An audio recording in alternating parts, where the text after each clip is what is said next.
آج ہمارے سامنے جو معاشی رپورٹس اور مارکیٹ تجزیے کا پورا پلندہ موجود ہے نا، ہم نے اس کا تفصیلی جائزہ لینا ہے۔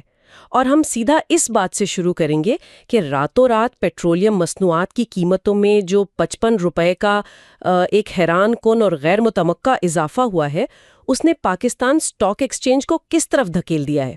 مطلب مارکیٹ تو یہ توقع کر رہی تھی کہ بمشکل 13، 14 یا چلیں زیادہ سے زیادہ 30 روپے تک کا جھٹکا لگے گا، لیکن 55 روپے یہ تو ایک بہت بڑا معاشی جھٹکا ہے۔ میں تو یہ سوچتی ہوں کہ اس اضافے کے بعد مارکیٹ کی مجموعی صورتحال کیا ہوگی۔ بالکل، یہ واقعی ایک بہت غیر معمولی صورتحال ہے جس سے سمجھنا سرمایہ کاروں کے لیے بہت ضروری ہے۔ دیکھیں، اگر ہم ان معاشی رپورٹس کو غور سے پڑھیں تو اس 55 روپے کے اضافے کا سب سے پہلا وار ملک میں مہنگائی پر، یعنی سیدھا انفلیشن کی شرح پر ہوتا نظر آ رہا ہے۔ پیٹرول صرف ایندھن نہیں ہے نا، یہ تو معیشت کی بنیاد ہے۔ اس کی قیمت بڑھنے سے سپلائی چین، فیکٹریوں کی پیداوار، بازار کا ہر پہیہ براہ راست متاثر ہوتا ہے۔ اور جو مہنگائی کے اعداد و شمار پہلے ہی اوپر جا رہے تھے، ان تجزیوں کے مطابق اب ان کے مزید بے قابو ہونے کا واضح خطرہ ہے۔ اور اس میں جو سب سے زیادہ پریشان کن بات رپورٹس میں سامنے آئی ہے وہ اس فیصلے کی ٹائمنگ ہے۔ مطلب رمضان کا نصف گزر چکا ہے، عید میں بمشکل 14-15 دن باقی ہیں، اور بالکل اس موقع پر عام آدمی کے کاندھوں پر یہ بھاری بوجھ ڈال دیا گیا ہے۔ صحیح بات ہے، معاشی بحث تو یہی کہتی ہے کہ ریاست کا کردار ایک ماں جیسا ہونا چاہیے جو مشکل میں سہارا دے، لیکن ان پالیسیوں میں وہ ہمدردی نظر نہیں آتی۔ اور دوسری طرف مارکیٹ کا ڈیٹا یہ بھی بتا رہا ہے کہ ایسے اچانک فیصلوں سے وہ مافیا جو تیل کی ذخیرہ اندوزی کر کے بیٹھا ہوتا ہے، وہ راتوں رات اربوں روپے کا منافع کما لیتا ہے، جبکہ سارا بوجھ نچلے طبقے پر آ گرتا ہے۔ اچھا، اگر گراؤنڈ ریالٹی دیکھیں تو جواز یہ دیا جاتا ہے کہ مہنگائی کو قابو کرنے کے لیے سینٹرل بینک مانیٹری پالیسی کا استعمال کرتا ہے، یعنی شرح سود بڑھا دیتا ہے۔ لیکن ڈیٹا دیکھ کر میرا سوال یہ ہے کہ کیا اس شرح سود کے کھیل سے عام آدمی کی زندگی پر کوئی مثبت اثر پڑتا بھی ہے؟ کیونکہ بظاہر تو پیٹرول کا بل ہی سب سے بڑا مسئلہ لگ رہا ہے۔ یہ بہت بنیادی نقطہ ہے جو ان دستاویزات میں واضح کیا گیا ہے۔ حقیقت یہ ہے کہ مانیٹری پالیسی یا شرح سود میں تبدیلی کا عام آدمی پر اتنا فرق نہیں پڑتا جتنا پیٹرول کی قیمتوں سے پڑتا ہے۔ ملک کے 95% عوام کو اس سے کوئی غرض نہیں کہ بینکاری نظام میں شرح سود 4% اوپر گئی یا نیچے۔ ان کا بجٹ تو اس 55 روپے کے اضافے پر ہے جو انہوں نے موٹر سائیکل میں پیٹرول ڈالتے وقت اضافی دینا ہے۔ بالکل، وہ تو بیچارے راشن کی قیمتیں دیکھ رہے ہوتے ہیں۔ ہاں نا، شرح سود کا تعلق تو سٹاک مارکیٹ اور کارپوریٹ سیکٹر کے ان چند لوگوں تک محدود ہے جو بینکوں سے قرض لے کر کاروبار کرتے ہیں۔ عام انسان کے لیے تو پیٹرول بم ہی سب سے بڑی پالیسی شفٹ ہے۔ تو اس کا مطلب ہے عام معیشت اور مارکیٹ کے محرکات میں کافی فرق ہے۔ اچھا، ایک طرف جغرافیائی اور سیاسی کشیدگی ہے، جنگی صورتحال جو طویل ہو گئی ہے، اور دوسری طرف یہ پیٹرولیم بم۔ تو سوموار کو مارکیٹ کا رد عمل کیا ہوگا؟ کیا مارکیٹ میں بلڈ باتھ یا شدید ترین کریش ہونے والا ہے؟ یہی خوف اس وقت سب کے ذہن میں ہے، لیکن دستیاب اعداد و شمار کے مطابق مارکیٹ میں کوئی بلڈ باتھ نہیں ہونے والا۔ یہ ٹھیک ہے کہ مارکیٹ دباؤ کا شکار رہے گی، حصوں کی قیمتیں گریں گی کیونکہ بین الاقوامی کشیدگی اور توانائی کی قیمتیں منفی جذبات پیدا کرتی ہیں، لیکن وہ افواہیں کہ مارکیٹ یکدم 16,000 پوائنٹس گر جائے گی، اس کا کوئی معاشی جواز نہیں ہے۔ یعنی تھوڑا سا سنبھلنے کا موقع ملے گا مارکیٹ کو۔ بالکل، تجزیہ کاروں کی توقع ہے کہ 3 سے 4 دن کے اندر ادارہ جاتی خریداری شروع ہو جائے گی، یعنی بڑے میوچل فنڈز اور انشورنس کمپنیاں انسٹیٹیوشنل بائنگ کریں گی، جس سے مارکیٹ سنبھل جائے گی۔ تو ان سرمایہ کاروں کے لیے کیا حکمت عملی بتائی گئی ہے جو کیش لے کر بیٹھے اور شش و پنج کا شکار ہے؟ حکمت عملی بڑی واضح ہے: صبر۔ اپنا سارا کیش ایک ہی وقت میں مارکیٹ میں مت ڈالیں۔ جن کے پاس کیش ہے وہ مارکیٹ کو بغور دیکھیں اور گرتی ہوئی قیمتوں کا فائدہ اٹھائیں۔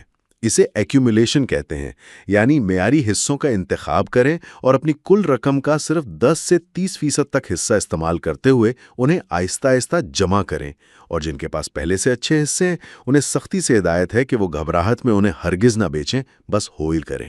اچھا، اب ذرا سیکٹرز کی کارکردگی پر آتے ہیں۔ یہاں بڑا دلچسپ تضاد ہے۔ پوری مارکیٹ دباؤ میں ہے، لیکن رپورٹس کے مطابق آئل اینڈ گیس سیکٹر اچانک سرمایہ کاروں کی آنکھ کا تارا بن گیا ہے۔ ایسا کیوں ہے؟